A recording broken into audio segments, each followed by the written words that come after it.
Hey! Do you know what nano means? It means small, very small. It is 1,000,000 times smaller than the smallest measure on a ruler. If you want to get an idea of how small a nanometer really is, you'll need to take a piece of hair from your head. Go on, it won't hurt.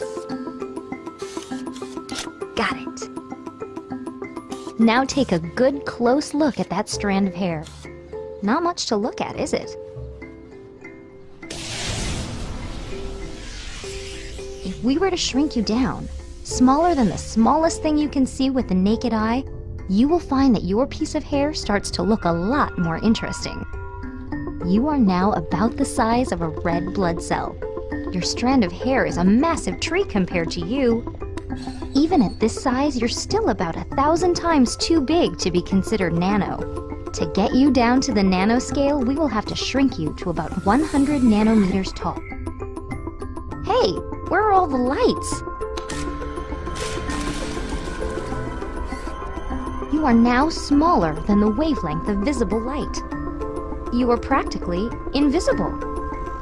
But for the sake of demonstration, I think we should turn on some lights.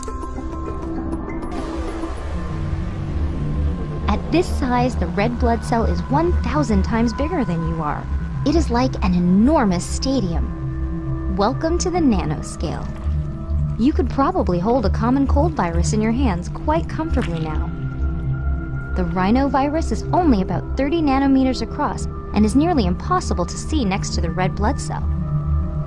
A red blood cell is too big to be considered nano. However, it's made up of all kinds of nanomaterials. If you were to look close enough, you would see that the outer walls of the cell are stabilized by a flexible, mesh-like protein skeleton. The bars and connectors that make up this mesh are considered part of a nanomaterial. Without these reinforcing nanostructures, the cell would be much more fragile and not nearly as flexible. It wouldn't stand a chance in your body. Everything is made up of nanomaterials. Nanomaterials are an arrangement of molecules and atoms that, when combined, create stable building blocks that can be made into larger, more complex materials and structures. Which is pretty much everything, including this little piece of hair. I bet you didn't think there was so much going on in such a small amount of space.